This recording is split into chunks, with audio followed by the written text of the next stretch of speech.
Mercredi 10 novembre, Madame, Monsieur, bonsoir. Tout de suite les titres.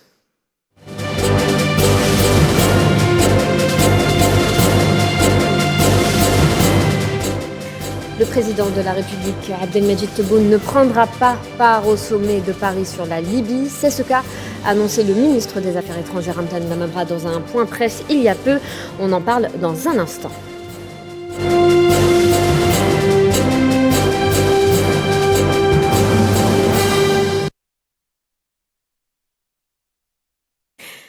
Iran, les gardiens de la révolution ont annoncé la libération d'un pétrolier battant pavillon vietnamien qu'ils avaient récemment saisi.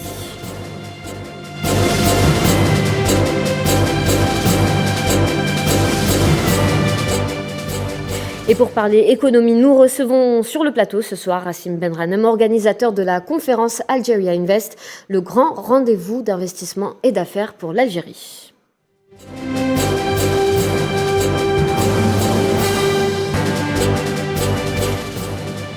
Sport, Loussif Hamani n'est plus. Le détenteur du gant d'or et poigne de noblesse pour l'ensemble de sa carrière s'est éteint à l'âge de 71 ans.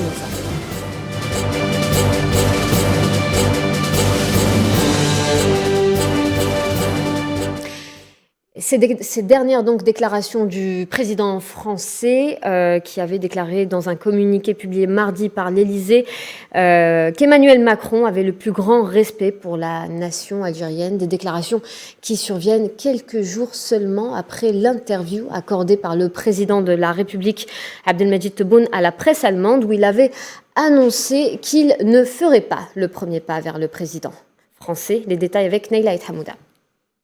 Suite aux récentes déclarations d'Emmanuel Macron largement controversées, les relations entre Alger et Paris sont entrées dans une phase de frigidité. L'escalade diplomatique n'a pas empêché les responsables français de jouer la carte de l'apaisement. Dans un communiqué rendu public ce mardi, l'Élysée s'est exprimé sur les tensions entre les deux pays, affirmant que le président Macron regrette les polémiques et les malentendus engendrés par les propos rapportés, et qu'il a le plus grand respect pour la nation algérienne, pour son histoire et pour la souveraineté de l'Algérie. Rappelons les faits, jeudi 30 septembre, au cours d'un échange à l'Élysée avec ce qu'il a appelé les enfants de la guerre d'Algérie, le président français a tenu des propos déplacés à l'égard du système algérien, qu'il a qualifié de politico-militaire, et s'est même interrogé sur l'existence de la nation algérienne avant la colonisation française en 1830. Des propos qui ont provoqué un tollé et plongé les relations entre les deux pays dans un froid glacial. Ces propos ont suscité une réaction immédiate de l'Algérie qui a rappelé son ambassadeur et interdit le survol de son territoire par des avions militaires français en opération au Mali. Quelques jours auparavant, dans un entretien accordé à l'hebdomadaire allemand Der Spiegel, le président Abdelmadjid Tebboune a déclaré qu'aucun Algérien n'accepterait qu'il reprenne contact avec ceux qui ont formulé ces insultes et que Macron a blessé la dignité des citoyens. Alors que l'Algérie et la France passent par un vide diplomatique, Emmanuel Macron invite le président de l'Algérie, étant acteur principal dans la région, à la conférence internationale pour la Libye qui se tiendra vendredi 12 novembre prochain à Paris. Nous le disions donc en titre, le ministre des Affaires étrangères, Ramtan Lamamra, a annoncé dans un point presse que le président de la République, Abdelmadjid Tebboune, ne prendra pas part au sommet de Paris sur la Libye. Néanmoins, l'Algérie y participera. L'Algérie qui ambitionne d'organiser la réunion de la Ligue arabe prévue le mois de mars prochain pour l'amélioration et le renouveau des relations entre les pays arabes afin de trouver une solution à la crise syrienne en particulier. Et pour en parler, nous avons en direct avec nous Monsieur Cherif Driss, professeur de sciences politiques. L'Algérie sera donc représentée au sommet de Paris sur la Libye, mais le président de la République ne répondra pas présent. Monsieur Driss Cherif, bonsoir. Bonsoir. Quelle est votre lecture politique sur cette décision ? C'est une décision qui reflète un petit peu la réaction algérienne. On va dire que c'est une réponse directe à la proposition française. D'un point de vue diplomatique, elle est très significative, elle est très importante, en ce sens que la présence dans une conférence multilatérale qui est très importante, qui regroupe des chefs d'État pour trouver une solution à la crise libyenne, donc cette présence, elle est très importante. On va dire qu'elle donnerait plus de garanties, plus de crédibilité à cette conférence. Quelque part, cela signifie que pour la France, c'est une adhésion implicite un petit peu de l'Algérie par rapport à la conception française de la gestion du dossier libyen. Mais il y a une chose qui est très importante, qui est factuelle, c'est que par rapport à la réaction française et les déclarations de Macron. Là, mon sens qu'il y a un aspect qui est très important, qui peut paraître un petit peu protocolaire, c'est que l'invitation, elle est venue d'un conseiller à l'Élysée, à savoir le chargé de l'Afrique du Nord, du Moyen-Orient, et ce n'est pas le président Macron qui a adressé directement l'invitation au président Toubon. Et par la même occasion, qui est un petit peu qui est une question de fond aussi, c'est que d'un point de vue algérien, c'est-à-dire répondre favorablement à une telle invitation, reviendrait à reconnaître qu'il n'y a pas de problème, que l'Algérie laisse passer les maladresses, notamment d'un point de vue au niveau du discours français, on a maintenant par rapport à certains agissements français et leur gestion de certains dossiers litigieux dans les relations entre les deux pays. D'accord. Et puis cette véritable volte-face de Macron qui semble, par ses propos, revenir sur ses premiers propos. Y a-t-il une lecture politique qui s'en dégage ? En fait, c'est-à-dire que le fait que il faut dire une chose qui est très importante. Déjà, il y a, on va dire un petit peu un rétropédalage de la part du président Macron, c'est lors de la commémoration des massacres du 17 octobre 1961, où il a qualifié ce qui s'est passé de crime qui est inexcusable. Donc, il y a eu une certaine volonté de sa part, mais dans un sens que la dernière déclaration, ce n'est pas une déclaration directe de la part du président Macron, qui est une déclaration qui est placée dans un contexte électoral qui est très actuellement, on est en pleine pré-campagne pour les présidentielles de 2022. C'est une campagne que à chaque fois, la rengaine mémorielle historique, qui est une rengaine, si vous voulez, hexagonale, qui revient en récurrence, où on a tendance à chercher de la part d'une certaine classe politique de droite, une tendance à coloniser son discours, c'est-à-dire vis-à-vis de l'Algérie. Deuxième élément qui est très important, cette déclaration intervient à un moment où la France a besoin de l'Algérie dans la gestion du dossier libyen. Quelque part, ça veut dire que depuis des années, les visions des uns et des autres de l'Algérie et la France ne se rejoignaient pas. Il y avait l'agissement, la gestion française du dossier libyen chahuté dans pas mal d'endroits. La position, la feuille de route de l'Algérie est torpillée un petit peu, si on peut dire le mot, les efforts de l'Algérie pour la résolution de la question libyenne. Donc, cette déclaration, à mon sens, devrait être placée dans ce contexte, à savoir que la France a besoin de l'Algérie. Le président Macron en est arrivé à prendre conscience que la solution de la crise libyenne dépend notamment de l'implication des pays voisins de la Libye, l'Égypte, dans une certaine mesure, va utiliser, mais plus important encore, l'Algérie qui a un rôle considérable à vue. Donc, le fait que l'Élysée ait fait la déclaration un petit peu afficher une certaine posture plus conciliante et du moins chercher l'apaisement vis-à-vis de l'Algérie, elle est plus tactique, elle est plus une façon d'instrumentaliser un petit peu l'Algérie pour faire passer son agenda en Libye. Merci pour votre intervention, Monsieur Delis Cherif. Je le rappelle, vous êtes professeur de sciences politiques. Troisième et dernière journée des travaux de la conférence des chefs des missions diplomatiques et consulaires algériennes. Aujourd'hui, le Premier ministre, ministre des Finances, Ayman Ben Abdelrahman, a invité les missions diplomatiques et consulaires à faire connaître les différentes opportunités d'investissement et les avantages offerts par l'Algérie. Il les a également invités à promouvoir l'image d'une Algérie concurrentielle et attractive et à placer les intérêts économiques nationaux au cœur de l'action diplomatique. On écoute à ce propos l'ambassadeur de l'Algérie à Budapest.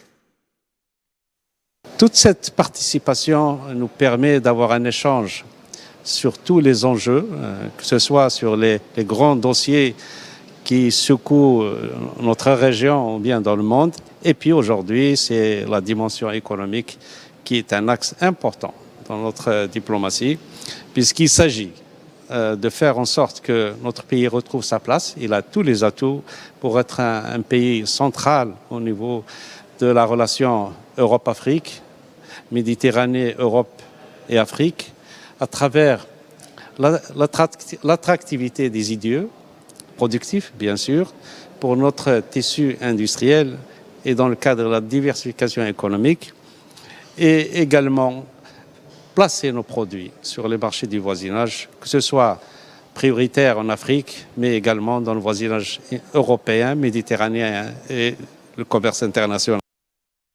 Le vice-président du Conseil présidentiel libyen, Moussa El-Kouni, en visite à Alger. Il a été reçu hier, mardi, par le président de la République, Abdelmadjid Tebboune.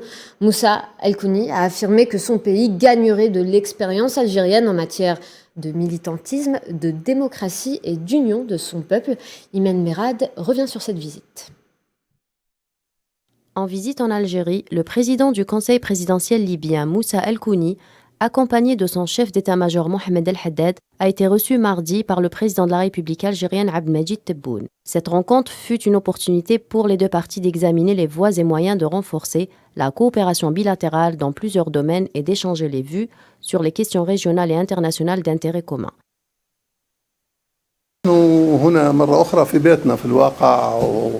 L'Algérie est pour nous comme une seconde patrie. Ce n'est pas nouveau pour le président algérien, qui a à maintes reprises démontré tout son intérêt qu'il porte à la Libye, de son souci de voir les frères libyens œuvrer ensemble pour le renforcement de la cohésion nationale du peuple libyen et la poursuite des entretiens et des consultations, notamment sur les préparatifs des élections, l'unification de l'armée et le retrait des forces étrangères. Le président Abdelmadjid Tebboune nous a rappelé au passage les épreuves que l'Algérie avait endurées et qui ont été surmontées grâce à la volonté populaire.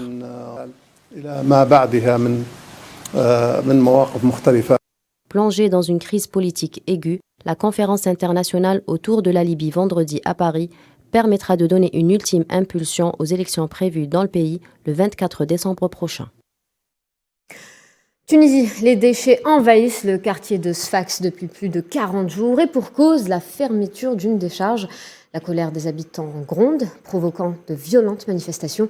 Les détails avec Safwan Ben Sabri. Sfax, ville tunisienne considérée comme le poumon économique du pays, vit au rythme des contestations, asphyxiée par une surcharge de déchets qui s'entassent depuis plus de 40 jours. Une situation insoutenable pour les habitants. Suite aux heurts qui ont opposé mardi les forces de l'ordre aux manifestants, un homme est mort suite à l'inhalation de gaz lacrymogène, d'après un responsable de l'hôpital d'Agareb. Une version démentie par le ministère de l'Intérieur tunisien, son porte-parole a déclaré que le décès n'était pas lié aux manifestations, mais à un problème de santé dont souffrait l'homme de 35 ans. C'est dans ce contexte tendu que l'Union générale tunisienne du travail a annoncé mardi 9 novembre une grève générale dans les secteurs publics et privés à Agareb, dans le gouvernorat de Sfax. En plus de l'appel à la grève, l'UGTT a exigé la levée du blocus sécuritaire imposé à la ville d'Agareb et l'activation de l'accord sur la fermeture définitive de la déchetterie. Cette situation intervient alors que la Tunisie traverse une période difficile, caractérisée par une crise financière et politique, due notamment à une inflation accompagnée d'une hausse du chômage qui affecte le quotidien du peuple tunisien. Au Mali, Issa Kaounjim a été provisoirement libéré. Le président de la transition, Assimi Goïta, l'a révoqué de son poste de vice-président du Conseil national de transition. Il a été jugé vendredi 31 octobre pour trouble à l'ordre public après avoir critiqué la gestion du Premier ministre Choguel Maïga. Le parquet avait requis 3 mois de prison. Le jugement de cette affaire doit être rendu le 3 décembre prochain. En Éthiopie, rien ne va. Il semblerait que le combat sur le terrain se soit répercuté sur le personnel onusien. 7 employés de l'ONU locaux ont été enlevés aujourd'hui par l'armée éthiopienne. L'ONU tire la sonnette d'alarme. Leïla Gertal nous en parle. La situation va de mal en pis en Éthiopie après que la coalition du Tigré ait déclaré son offensive pour la prise de la capitale, Addis Abeba. Les dernières informations en date parlent d'une prise d'otages d'employés des Nations Unies travaillant sur place. Il serait plus précisément au nombre de 16. Ces arrestations sont intervenues lors d'opérations militaires de l'armée éthiopienne, en alerte depuis le début du conflit et surtout depuis les menaces des chefs rebelles de démettre le président Ahmed Abiy de la présidence. Ces opérations visaient les Tigréens dans le cadre de l'état d'urgence. 16 employés donc onusiens alors que 6 autres ont été libérés. Ces employés sont des travailleurs acteurs locaux dans le pays. Cette arrestation s'apparente plutôt à une prise d'otage qu'à une arrestation hasardeuse, une sorte d'instrument de marchandage entre les mains du pouvoir éthiopien. L'ONU s'inquiète du sort de ses ressortissants, ceci en rappelant que ce n'est pas la première fois que des employés onusiens agissant en Afrique sont des victimes de contentieux politiques et armés sur le terrain. Ils sont souvent accusés d'être des agents à la solde de l'Occident, ce qui fait d'eux des cibles faciles et accessibles. Les relations entre l'État syrien et les Émirats arabes unis semblent s'apaiser. Le ministre des Affaires étrangères des Émirats arabes unis a rencontré le président de la République arabe syrienne à Damas, une première depuis 2011 et le début des troubles en Syrie. Sofiane Baroudi. Le ministre des Affaires étrangères émirati, Abdullah bin Zayed Al Nahyan, a été reçu par le président de la République arabe de Syrie, Bachar al-Assad à Damas, hier pour une visite officielle. Cette évolution des relations internationales a fait réagir le département d'État américain qui a exprimé sa préoccupation par l'intermédiaire de son porte-parole Ned Price. Cette visite couronne des années de contacts diplomatiques discrets entre les Émirats arabes unis et la Syrie, principalement sur le volet de la lutte antiterroriste. La rencontre casse non seulement l'isolement de Damas, privé de sa profondeur arabe depuis plus de 10 ans pour cause de suspension de la Ligue arabe, dont, rappelons-le, la Syrie est un membre fondateur. La rencontre a été également l'occasion de confirmer la perspective de coopération économique entre les deux pays sur le dossier stratégique de l'énergie, qui se cristallisera bientôt par l'ouverture d'une centrale électrique. On peut considérer que ce pas constitue le couronnement des médiations visant à sortir la Syrie du blocus économique auquel le pays levantin est soumis avec son voisin libanais en proie à des sanctions symbolisées par la loi César.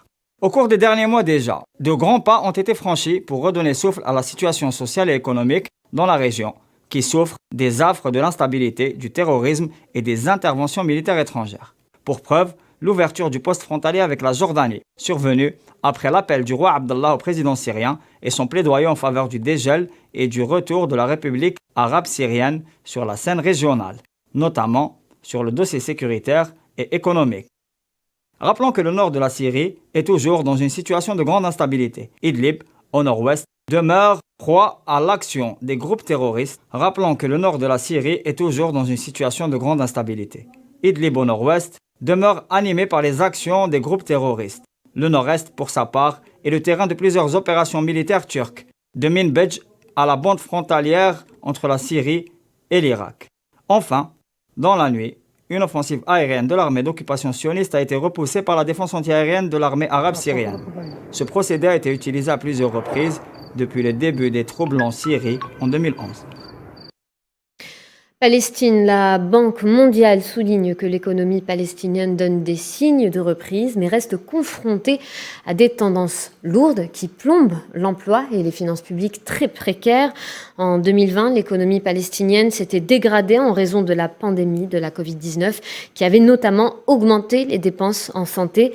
Le taux de chômage s'établit actuellement à 45% et le taux de pauvreté de la population ne cesse de grimper pour atteindre 59% contre 43 il y a 5 ans.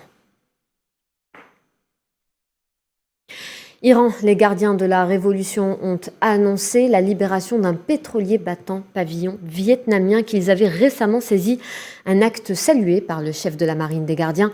Les détails avec Amel Amizienne. L'Iran annonce avoir libéré le navire battant pavillon vietnamien. Ce pétrolier saisi récemment a été libéré par décision de justice après qu'il a été vidé à Bandar Abbas du pétrole appartenant à la République islamique d'Iran. La semaine dernière, Téhéran a affirmé avoir saisi le bateau le 24 octobre en mer d'Oman après que les États-Unis auraient détourné un pétrolier iranien et transmis sa cargaison de carburant au navire vietnamien. Les forces américaines à bord d'hélicoptères et de navires de guerre ont poursuivi le pétrolier mais n'ont pas été en mesure de donner la chasse et se sont rendus selon Téhéran. Cependant, les autorités vietnamiennes ont indiqué jeudi travailler en étroite collaboration avec l'Iran pour apporter des éclaircissements sur la saisie de ce pétrolier, précisant que les 26 membres d'équipage étaient en bonne santé et bien traités. Covid-19, l'Allemagne fait face à une flambée inquiétante de contamination. Près de 40 000 nouveaux cas ont été enregistrés en 24 heures. Le taux d'incidence est particulièrement élevé en Bavière, en Thuringe et aussi en Saxe, le land allemand qui affiche le taux de vaccination le plus faible. De son côté, l'Autriche a tenu une réunion de crise au moment où la courbe épidémique monte en flèche.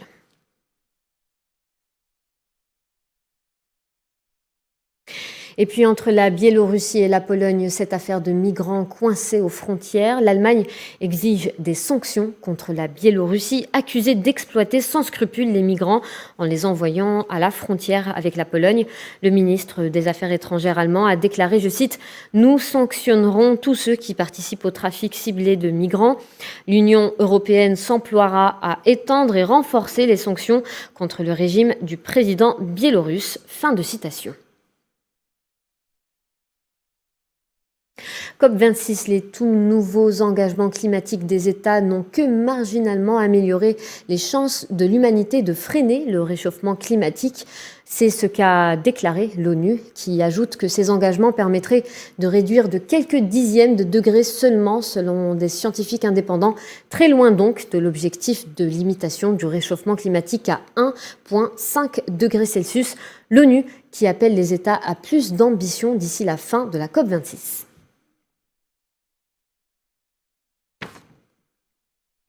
Au Japon, Fumio Kishida a été réélu au poste de Premier ministre. Son parti libéral-démocrate avait remporté les élections législatives le mois dernier.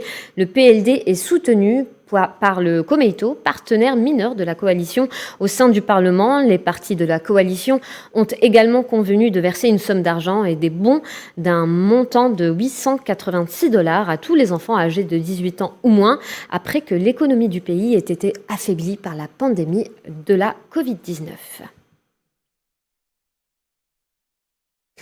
Aux États-Unis, un tribunal autorise la transmission au Congrès de documents de Donald Trump. L'ancien président américain s'était pourvu en justice pour bloquer la divulgation de documents de la Maison-Blanche qui pourraient éclairer sur son rôle dans l'attaque de ses partisans sur le Capitole en janvier dernier. Les plus de 770 pages de documents comprennent les dossiers de son ancien chef de cabinet, de son ancien conseiller principal et de son ancien adjoint.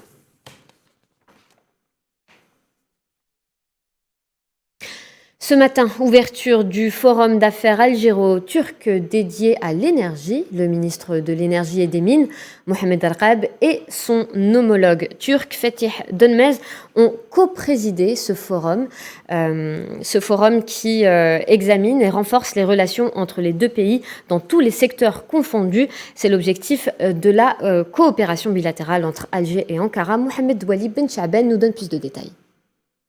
Les travaux de la Commission interviennent dans un contexte marqué par l'évolution positive des relations entre l'Algérie et la Turquie. Les deux pays tablent sur un développement et le renforcement de la coopération bilatérale, qu'elle soit économique, commerciale, culturelle, scientifique ou encore technique. Les Turcs sont des partenaires très solides avec nous dans les hydrocarbures, l'amont pétrolier et aussi dans la transformation hydrocarbures, dans la transformation pétrochimique. Donc on veut encore renforcer ces liens et développer davantage, comme il a expliqué son Excellence, Monsieur le Ministre. C'est un partenariat énergétique potentiel pour développer l'exploration pétrolière en haute mer. Des efforts sont consentis pour faire de la Turquie une porte pour la commercialisation des produits de la Société nationale Sonatrach vers l'Europe.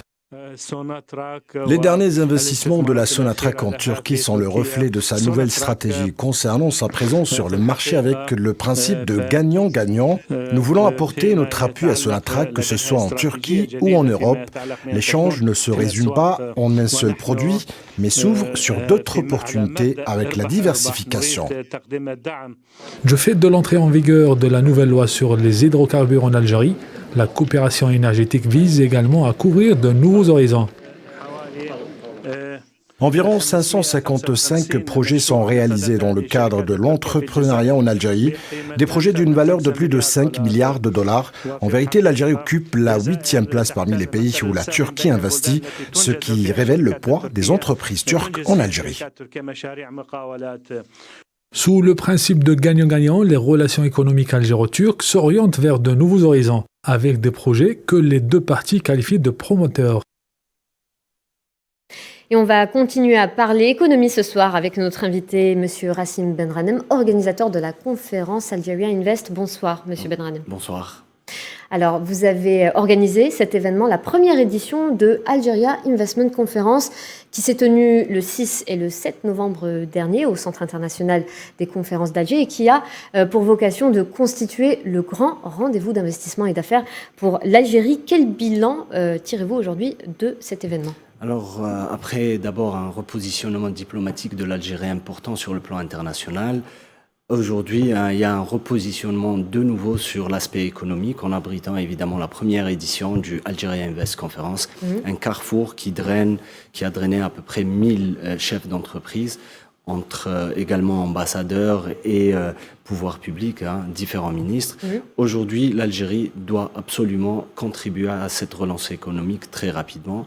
On l'a vu, un intérêt prouvé et manifesté par les pouvoirs publics, un engouement aussi attesté par les opérateurs économiques qui ont été présents avec force. Et aujourd'hui, si on prend tous les secteurs en Algérie, aucun secteur n'est saturé. Donc aujourd'hui, il fallait pour nous mettre en valeur les potentialités de l'Algérie. Donc on peut citer les mines, le secteur des mines où il y a valorisation des matières brutes. Quand on avait l'habitude d'exporter en brut, aujourd'hui on peut les valoriser, contribuer évidemment à l'économie nationale et différents secteurs peuvent être bénéficiaires comme l'agriculture si on prend le cas du phosphate, des secteurs tels que la production pharmaceutique ou la valorisation des produits agricoles. Aujourd'hui, on a essayé de mettre sur une même tribune, sur un même carrefour, des organismes financiers, parce qu'il y a l'enjeu de la mobilisation des capitaux. Et on avait, durant 2 jours, des banques, des fonds d'investissement qui étaient prêts et qui étaient à l'écoute des porteurs de projets. D'accord. Sachant qu'on a mis en premier lieu un investissement qui soit à impact social, non pas un investissement social, c'est-à-dire qu'aujourd'hui, il faudrait avoir de grands projets structurants qui puissent aussi par la suite avoir un impact social en création d'emplois et création de richesses. Et puis ce code de l'investissement, que va-t-il apporter concrètement ? Aujourd'hui, le code de l'investissement qu'on espère sortir avant la fin de l'année va apporter un climat de confiance entre pouvoirs publics et opérateurs économiques qui sont dans l'attente, mais également pour les partenaires étrangers. Et aujourd'hui, il faudrait qu'on ait un partenariat gagnant-gagnant entre l'État et les acteurs économiques, non pas de montrer de l'adversité, parce que le but étant de relancer l'économie et d'être contributeur dans le développement économique de l'Algérie. Complètement. Merci pour votre positivité, Monsieur Rassim Benranem. Je le rappelle, vous êtes organisateur de la conférence Algeria Invest. Merci. On va parler sport avec cette triste nouvelle. L'icône de la boxe algérienne, Loussif Hamani, n'est plus le détenteur du gant d'or et poigne de noblesse pour l'ensemble de sa carrière, s'est éteint hier à l'âge de 71 ans. Retour sur son parcours hors du commun avec Faisal Sayah. Terrassé par la maladie, Loussif Hamani souffrait de Parkinson. L'icône de la boxe algérienne s'en va avec un sentiment du devoir accompli, celui d'avoir asséné des coups à tous ses adversaires. Né en 1950 à Igoufef, dans la commune d'Atihya, à Tizi Ouzou en Algérie, le jeune Hamani a immigré tôt en France avec sa famille qui a suivi son père, ouvrier d'usine en région parisienne. Grâce à une prime de scolarité, le natif de Tizi Ouzou a pu donner naissance à sa passion et à sa carrière de boxeur. Il avait les caractéristiques d'un champion sur le ring dès le début de sa carrière. Une première apparition publique aux Jeux Olympiques 1972 en Allemagne fédérale. Puis, les succès s'enchaînent, à commencer par 1976, où il fut consacré champion d'Afrique des poids super welter. Abiou a seulement 26 ans contre l'Ivoirien C.A. Robinson, le conservant au passage l'année suivante face à Simon Burry Kerifowe. En 1980, soit 3 ans plus tard, il perd son combat contre l'Américain Marvin Hagler pour le titre de champion du monde en perdant par un KO au second round. Cette année, un changement d'arbitre et du lieu de combat a fait sortir Hamani de ses gants. Plus tard, on saura qu'il avait reçu des menaces et que les changements opérés étaient voulus pour le déstabiliser. Son seul tort, c'était d'être un Algérien, un mauvais goût pour les bookmakers. 1985, Losif Hammani mit fin à sa carrière professionnelle après 27 combats, dont 24 gagnés et 3 perdus. Sacré 7 fois champion d'Algérie, mais aussi champion maghrébin, médaillé d'or aux Jeux africains, aux Jeux méditerranéens et 2 fois champion d'Afrique. Il continuera à représenter l'Algérie autant que diplomate à Paris, Tunis et N'Djamena entre autres. Une pensée pour sa famille, le monde de la boxe.